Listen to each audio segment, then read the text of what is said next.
Hello friend, this is Manish Tripathi from 4D Education Hub, and in this video we'll discuss the latest notification of IBPS RRB PO and clerk. What all the things we'll be covering in this video. So I will tell you state-wise vacancy, what is the qualification you needed, the age criteria, the syllabus, the strategy that you have to follow for cracking this examination, pre and main separate, then what is the salary and lifestyle in this work profile, and previous year cutoff.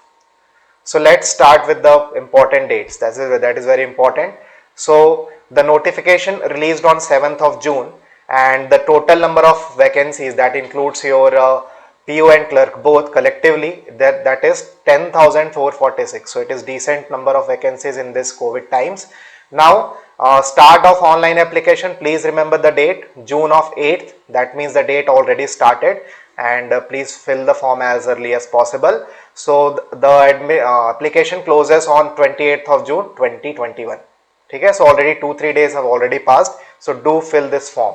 Okay, now the examination date for prelims examination, it is for PO and clerk, that is 1st, 7th, 8th, 14th and 21st of August. Again it is tentative, as you know, due to COVID times many of the examination are getting postponed, so there is a chance that the exam may get postponed, but abhi वैसा हम सोच के नहीं चलेंगे. So tentative dates, do remember these are the tentative dates. Now for the mains examination, for RRB PO mains, the tentative date is 25th of September 2021, and for clerk it is 3rd of October. So you can observe one thing here, you are getting ample time for your clerk preparation. So do prepare for the clerk in advance. I mean आपको काफी समय मिल रहा है, तो अभी से तैयारी चालू कर दीजिए. इनफैक्ट PO में थोड़ा सा ड्यूरेशन कम है, that is 1 month. It is normal duration. For clerk they have given some extra time.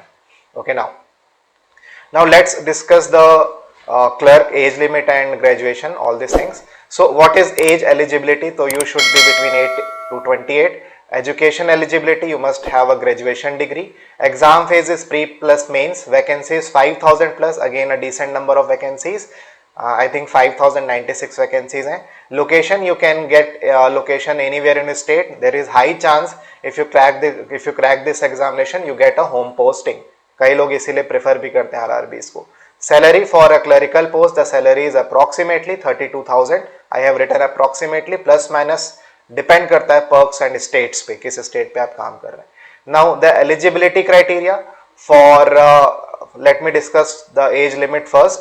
If you are appearing for clerk examination, your age should be 8 to 28 years, and do remember these dates. You should not be born before 2/6/1993 and later than 1/6/2003.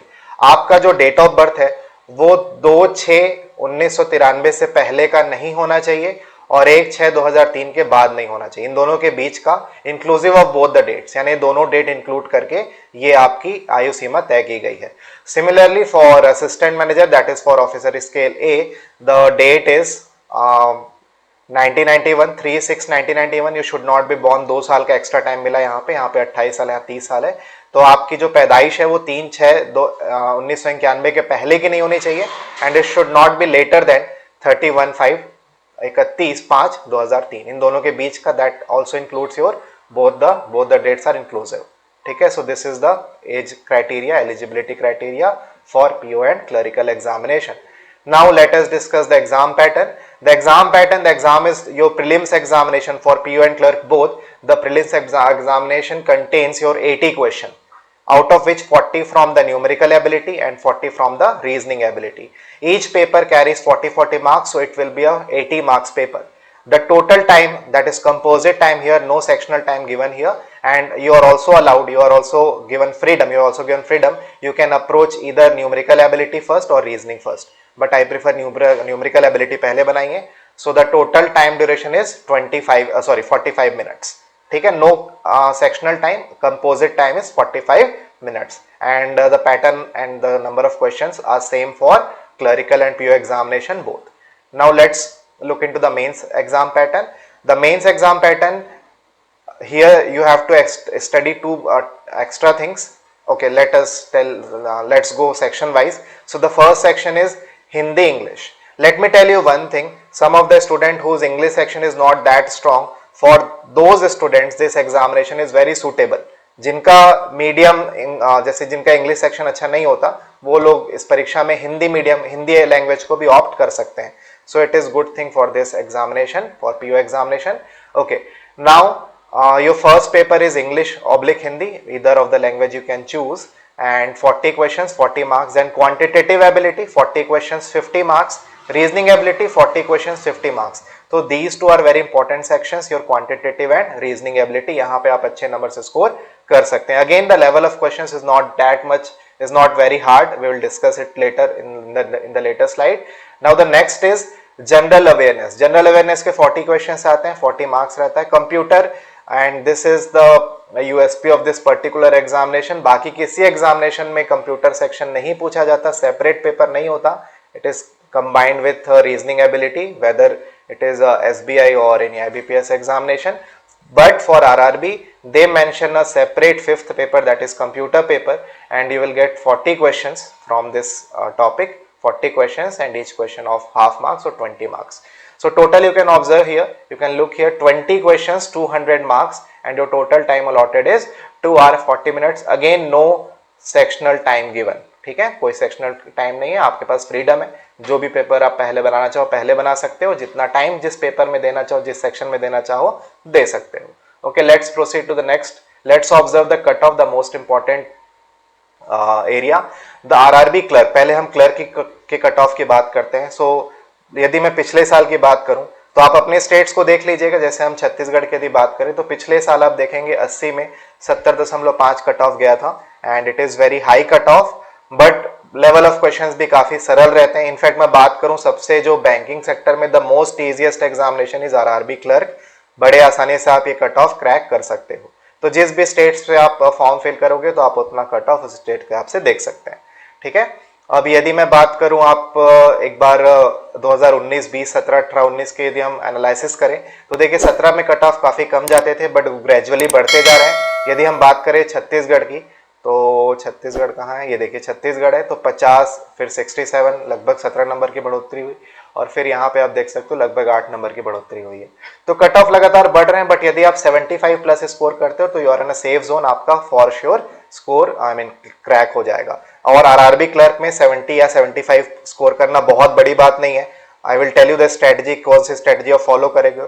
You can also join our YouTube channel. YouTube channel में हम ये सारी चीजें discuss भी करेंगे, previous year question section wise हर topic पे बात की जाएगी. चलिए अब आगे बढ़ते हैं.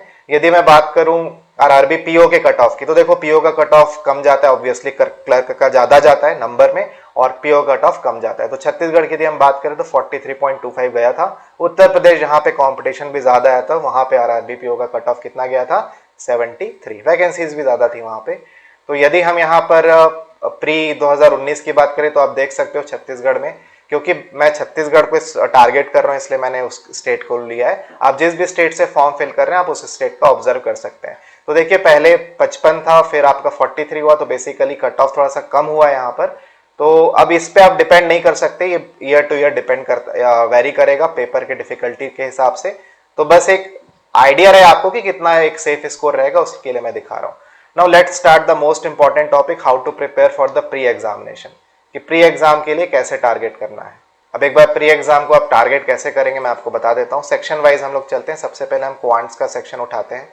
तो देखिए क्वांट्स के सेक्शन में आपको कैसे तैयारी करनी है, क्वांट्स या फिर मैथ्स. ठीक है, तो यदि मैं अभी प्री की बात कर रहा हूँ, क्योंकि अभी प्री एग्जाम है तो सबसे पहले हम प्री एग्जाम को टारगेट कर रहे हैं.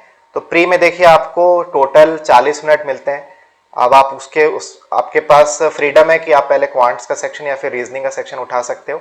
बट व्हाट आई प्रेफर कि फ्रेश माइंड के साथ बैठते हैं, कैलकुलेशन एरर्स कम हो, इन सब बातों को ध्यान में रखते हुए I prefer, that's my personal suggestion, कि पहले आप क्वांट्स सेक्शन पिक करिए और यहाँ पे आप 20 मिनट का समय अलोकेट करो. ठीक है, आखिरी में यदि समय बचेगा तो फिर से इस क्वेश्चन सेक्शन को रिविजिट कर सकते हो आप. अब देखिए इसमें कौन कौन से सवाल पूछे जाते हैं. तो पहले तो जो बेसिक क्वेश्चंस होते हैं, that includes your topic like simplification, then number series, then quadratic equation. ठीक है, इसमें और कौन कौन से सेक्शन आप कवर कर सकते हैं, डीआई भी आता है, और फिर आता है अर्थमेटिक. ठीक है, अर्थमेटिक यानी वर्ड प्रॉब्लम, जो चैप्टर बेस्ड क्वेश्चंस होते हैं. अब देखिए सिंप्लीफिकेशन काफ़ी सरल आता है, 5 से 10 सवाल यहाँ पे एक्सपेक्ट कर सकते हो आप, 5 से 10 नंबर के। क्वाड्रेटिक नंबर सीरीज से आप 5 एक्सपेक्ट कर सकते हो। यहाँ पर भी आप डीआई में लगभग 10 सवाल एक्सपेक्ट कर सकते हो, और जो भी बचा 10 से लेके 15 भी वेरी करता है, इतने सवाल आप एक्सपेक्ट कर सकते हो अर्थमेटिक से। अब देखिए ये वाले जो सेक्शंस होते हैं, दीज आर इजी सेक्शंस। यहाँ पे आप सबसे पहले इसी आप ऑर्डर में अप्रोच करिए। सबसे पहले सिंप्लीफिकेशन बनाओ, फिर क्वाड्रेटिक बनाओ, फिर नंबर सीरीज बनाओ, फिर डीआई बनाओ। इनमें आप डिपेंड कर सकता है कि लेवल ऑफ डिफिकल्टी देख के। तो सबसे पहले आप ये जो पूरा टॉपिक है इसको लगभग आप लो 12 मिनट, और 12 मिनट के अंदर ये सारे सेक्शन को टैकल करिए, ठीक है। यदि आप 12 मिनट के अंदर इन सभी सेक्शन को बना लेते हो तो आपके पास अभी भी मान के चलो आपके पास आखिरी के 8-10 मिनट बचे हुए हैं, बड़े आसानी से फिर आप अर्थमेटिक के क्वेश्चंस बना सकते हैं। देखिए यदि मैं बात करूं आरआरबी के एग्जाम की, तो आरआरबी के एग्जाम में नंबर ऑफ क्वेश्चंस अटेम्प्ट करना बहुत जरूरी है, और अक्सर बच्चे ये वाले सेक्शन को छोड़ के आ जाते हैं। वो ये सब बना लेते हैं जो उनके सिंपल टॉपिक्स हैं, बट जहाँ पे चैप्टर आता है, जैसे यहाँ पे परसेंटेज के सवाल आएंगे, टाइम स्पीड डिस्टेंस के सवाल आएंगे, फिर रेशियो प्रपोर्शन के रहेंगे, mixture ligation, partnership, permutation, combination, mensuration, 2D 3D सबके क्वेश्चंस रहते हैं, मिक्स एंड मैच रहता है सबका। तो यहाँ पे 15 क्वेश्चन, 10 से 15 क्वेश्चन यदि आते हैं तो आप कोशिश करिए कि कम से कम यहाँ पर भी आप 60 to 70 क्वेश्चन अप्रोच करके आए, 70% क्वेश्चन अप्रोच करके आए। यदि 10 सवाल आए तो कम से कम 6-7 क्वेश्चन बना के आओ। अक्सर हम ये सेक्शन छोड़ देते हैं, तो मैं बार बार इसी चीज पे एम्फेसिस कर रहा हूँ, do solve arithmetic section also, otherwise cut off clear नहीं होगा, ठीक है। तो आपकी स्ट्रेटेजी होगी क्वांट्स में सिंप्लीफिकेशन, नंबर सीरीज, काफी रिपीटेड पैटर्न के क्वेश्चंस आते हैं। Quadratic, the most easy section is quadratic, यदि हो सके तो सबसे पहले इसी को बना लो, ठीक है। डीआई थोड़ा सा टफ रहता है, बट अगेन टफ रहता है कंपैरेटिवली, यदि एब्सोल्यूट टर्म से बोलोगे इट इज क्वाइट सिंपल, ठीक है। तो simplification, number series, quadratic, the most easy topic, और सबसे पहले आप इसको 10-12 मिनट के अंदर ये सारे टॉपिक को टैकल करिए। और याद रखिएगा, do try to approach the simple questions first.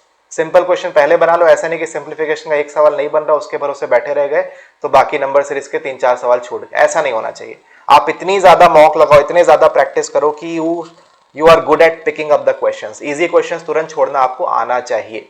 चलो, तो ये था आपका क्वांट सेक्शन की बात हो गई। अब यदि मैं रीजनिंग सेक्शन की बात करता हूं, यदि हम बात करें रीजनिंग सेक्शन की, तो रीजनिंग सेक्शन को आप देख सकते हो। रीजनिंग सेक्शन में आपको सबसे पहले इनइक्वालिटीज के सवाल ले लो। इनइक्वालिटीज के 5 सवाल आते हैं। सिलोजिज्म में टॉपिक्स के नाम लिख देता हूं पहले। कोडिंग डिकोडिंग, ठीक है, कोडिंग डिकोडिंग, ब्लड रिलेशन हो गया आपका। फिर एक मैं मिसलेनियस टॉपिक लिख देता हूं। कई बार अल्फा न्यूमरिक सीरीज और कुछ ऐसे क्वेश्चंस आते हैं जिनको आप किसी में कैटेगराइज नहीं कर सकते, सो दैट इज मिसलेनियस। और सबसे लास्ट में लिख देता हूं मैं पजल। देखो सबसे लास्ट में पजल लिखा है, तो पजल को प्लीज आप सबसे लास्ट में बनाइएगा। पहले जो मिसलेनियस टॉपिक्स आते हैं इनको पहले अप्रोच करो। इनइक्वालिटी, सिलोजिज्म, ये सब टॉपिक आप पहले अप्रोच करिए। आप एक्सपेक्ट कर सकते हो 5-5 सवाल इन दोनों टॉपिक से। कोडिंग डिकोडिंग से भी आप 2 से 3 सवाल एक्सपेक्ट कर सकते हैं। ब्लड रिलेशन से भी आप 2 सवाल एक्सपेक्ट कर लो। मिसलेनियस से आप 4 से 5 सवाल एक्सपेक्ट कर सकते हो। बचे हुए रिमेनिंग क्वेश्चन आपके पजल से पूछे जाएंगे। तो डू रिमेंबर की स्टार्टिंग के जो आपके, जैसे यहाँ पे मैंने बताया ना, जो कन्वेंशनल टॉपिक्स हैं, लगभग आप यहाँ पे 10 से 12 मिनट में सारे टॉपिक्स को टैकल करो। आखिरी के 8 से 10 मिनट आप बचा के रखो पजल के लिए। यदि आप इस प्रकार पेपर अप्रोच करते हो मैथ्स और रीजनिंग का, तो आपके पास आखिरी में भी लगभग 5 मिनट बचेगा। फिर आप रिविजिट करो कि ऐसे कौन से सवाल है, या फिर रीजनिंग में, या फिर क्वांट्स के सेक्शन में, या फिर रीजनिंग के सेक्शन में, जो रिविजिट करने से बन सकते हैं। तो फिर इन क्वेश्चंस को रिविजिट करिए and approach those question. So that should be your strategy for prelims examination. ये मेंस का एक पेपर मैंने ऑलरेडी पहले भी डिस्कस कर लिया है, तो ये आपका आरआरबी पीओ मेंस का पैटर्न है। मेंस की स्ट्रेटजी हम लोग मेंस एग्जाम के समय डिस्कस करेंगे। If you like the video, do subscribe our channel and share it with your friends, and stay connected because we will prepare all the topics, all quants and reasoning section for your RRB PO and clerk online. तो आप visit करते रहिए, subscribe कर लीजिए ताकि आपको notification हर regular basis पर मिलते रहे। Thank you, stay home, stay safe, bye bye.